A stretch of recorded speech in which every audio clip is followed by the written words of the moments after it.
Hey guys, welcome back to Lavender. So I'm continuing this series of fun tools for self-discovery on my channel. So if you missed the first video, I talked about tarot cards and how to use them as a beginner because I'm a beginner. So today I'm super excited to talk about astrology. Astrology is something that I've been into most of my life, like literally since I was a kid. And it's not that I'm an expert at it or anything, but I got more into astrology and how to read a birth chart last year when I read the book The Inner Sky by Stephen Forrest. So I learned a lot about how to read the birth chart, a lot about astrology and the meanings, and I realized that I know more about astrology than the average person. So this video is for the average person. If you're an expert, you don't need to watch this. But I just want to explain astrology in more depth than just simply like your sun sign. So get ready for a fun video. First things first, let's clarify. Astronomy is the scientific study of celestial bodies, so it's based on facts and research. And astrology is the interpretation of celestial bodies, meaning it's the way we interpret what's in the sky. It's the poetry, it's the art. It's very subjective. So that's why I think astrology is very fun, because it's very subjective, but it's really cool that everything has like a meaning and it's not exactly scientific, but it's more of an art. So what is a birth chart? Your astrological birth chart is basically a snapshot of the sky at the time and location that you were born. So depending on where in the world you were born and the exact time, it's the picture of what's in the sky. It's kind of a map of all the planets, the sun, and the moon. So it's very important to be specific on like the exact time that you were born, because every hour or two, like your birth chart changes because the sky is moving. No, Earth is moving, and so the snapshot of the sky is moving. That's why you want to make sure you have the right time that you were born when you're getting your accurate birth chart reading. So side note, if you are Chinese, I know there's like a superstition in Chinese culture because of like feng shui and all the stuff to like never give your birth date time details to anybody out there. This is why I don't want to like post my exact birth chart or anything, but it's because we believe that once someone knows your exact birth date, birth time, then they will know a lot about your fate and people can use it against you. And so this is something that I personally, because my mom influenced me, I would personally want to keep it a little more secretive. So just letting you guys know. So how do you get your birth chart reading? So there are plenty of websites where you can input this information into. So Cafe Astrology is one, ASTRO.com is another, and there are also a lot of mobile apps that you can use to get your birth chart. My favorite astrology app is CoStar. So that one like is very modern and chic, and it outlines like your birth chart and all the details in a very like clean way. So check those out. I'll link those down below. Now let's talk about the primal triad, which is your sun, your moon, and your ascendant. Sometimes people also refer to the ascendant as your rising sign. So these are the three more important signs, generally speaking, in your birth chart. So you might see people who are really into astrology, they'll list all three signs because all three are like important, more than just listing your sun sign. Your sun sign, it just depends on the day you were born, in what season you were in. So I was born in October, so I am a Libra. By the way, I have this journal where I've taken a lot of notes from the astrology book that I read, so I might refer to this every now and then. So generally speaking, your sun sign represents your ego, your personality, your self-image. It is the core of who you are. Your moon sign represents your emotional self. Your moon is your sensitivity, your emotions, your feelings, your mood, your heart. Sometimes people relate more to their moon sign than their sun sign because your moon is your emotional self, and so you feel more with that sign. And whatever sign you are in your moon, that is a clue to what will make you happy and what will make you feel fulfilled. So I am a Sagittarius moon, and Sagittarius are all about like adventure, exploring, trying new things, and I can really relate to that a lot of the time as well. Your ascendant or rising sign is essentially your mask to the world. It is how other people perceive you. Think of it as like first impressions. Other people might see you in a certain way when they first meet you, and then when they get to know you, then they realize, oh, you're really like a different kind of person. So your ascendant is how you appear to others. And just so you guys know, my rising sign is Gemini. By the way, to not make this video too long, I'm not going to go into the details of the meaning of each sign, each planet, and all of that, because there are tons of resources online about that. I'm actually going to create just a simple like notes that you can read on my blog post, just like quick keywords and notes regarding each sign or planet or house. So after you've gotten your birth chart, you can take note of your sun, your moon, and your rising sign. And then you can look at the notes that I put on my blog post and see what like each sign corresponds to. So a way you can make sense of your primal triad signs is to put it into a sentence like this. I am a blank with the soul of a blank, wearing the mask of a blank. So depending on your sign, you'll find the meaning and the archetype of your sign and just kind of like plug in the words. So for example, for me, I am an artist with the soul of a philosopher, wearing the mask of a teacher. That's because an artist is what a Libra is. The philosopher is an archetype of the Sagittarius moon, and then the teacher is one of the archetypes for a Gemini. I hope that made sense and I hope that helped. All right, so that was the basics. Are you ready to dive deeper? Let's go. So let's talk about the components of the birth chart. So as I mentioned, there are 12 signs. So these are what you've heard before, the Aries, Scorpio, Libra, Leo, all of those. I don't know them in order.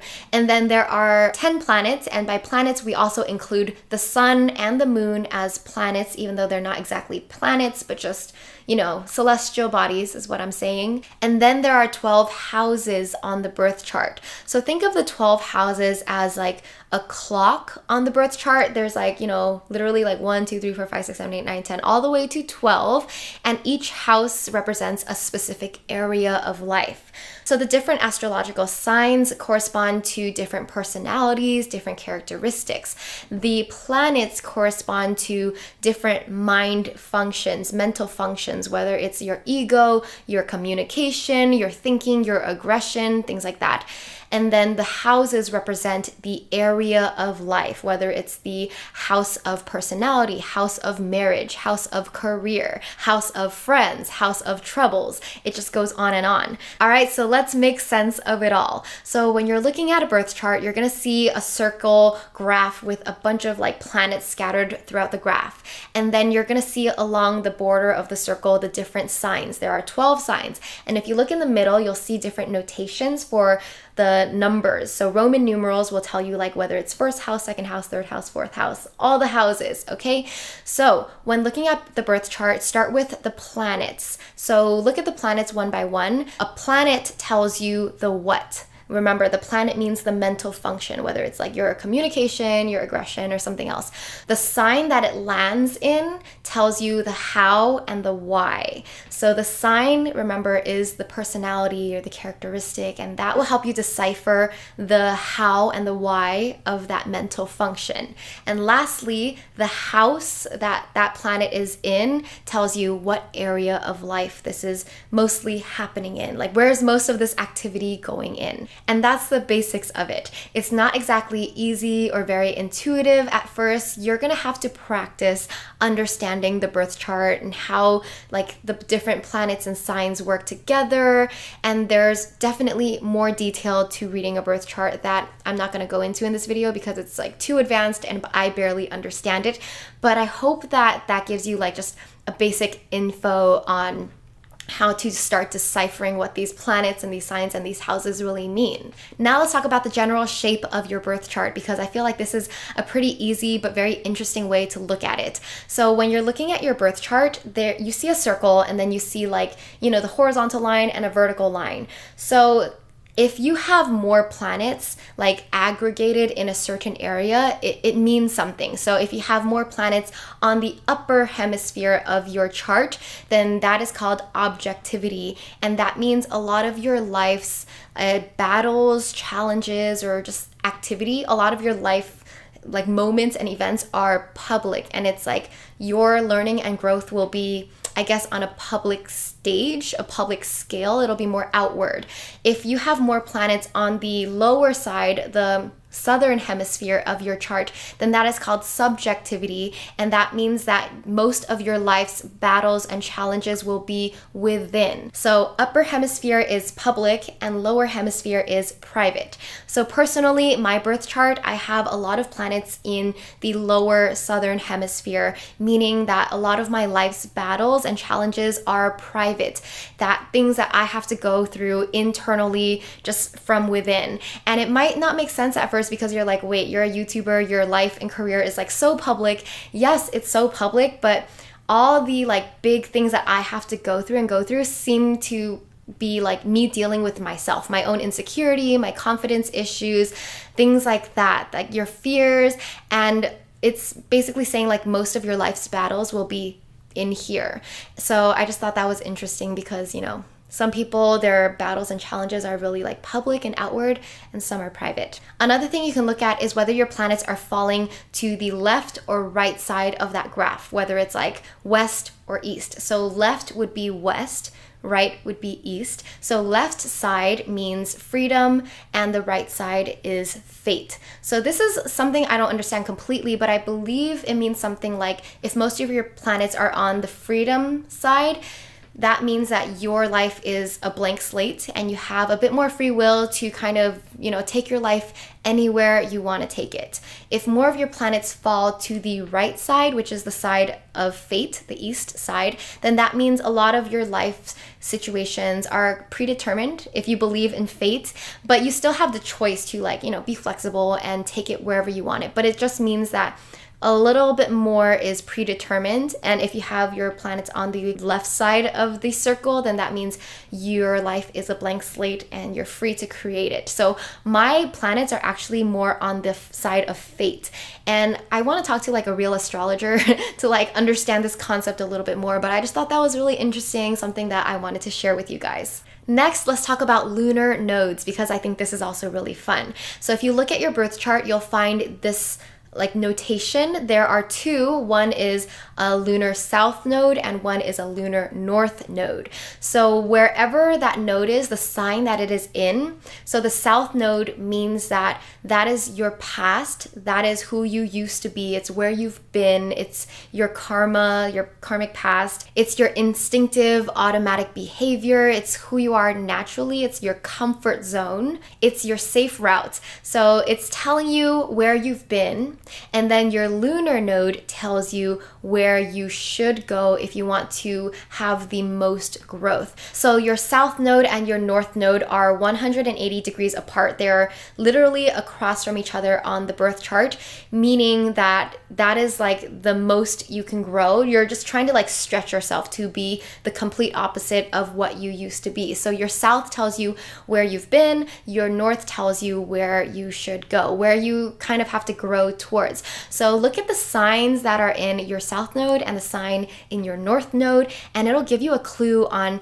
you know, how you can become more like the north node sign, how you can grow in that direction and leave the south node personality behind, because it's kind of like been there, done that. If you want to grow, if you want something new, if you want a challenge, then you look to that north node. While we're here, let me check my birth chart because I forgot what my south and north node were. Side note, you might not always find both the south and the north node on your birth chart. Sometimes, like on mine, I see only the north node. So just look for the north node and just know that your south node is directly across from the north node. It's 180 degrees. Oh my god, this is so interesting. I just looked up like what my south and north node meant. You can Google that because I'm not an expert.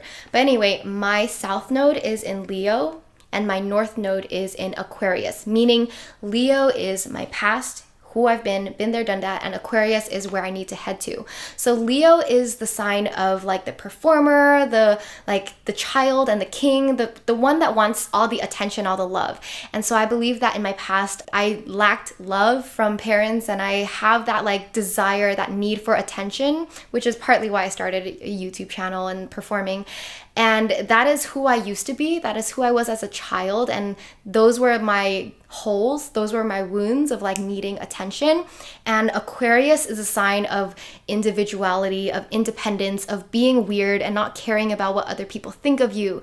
So you see how it's so different? Like Leo is the sign of like wanting to be liked and wanting to be loved. And then Aquarius is a sign of like, who cares about all that? I'm just gonna be myself. So that is really like my life path, I guess. I can totally already see how that's relevant in my life because I have to learn to be more like the Aquarius, just be myself and not care about what people think of me, not need love or attention from anyone else, just give myself self-love and that's it.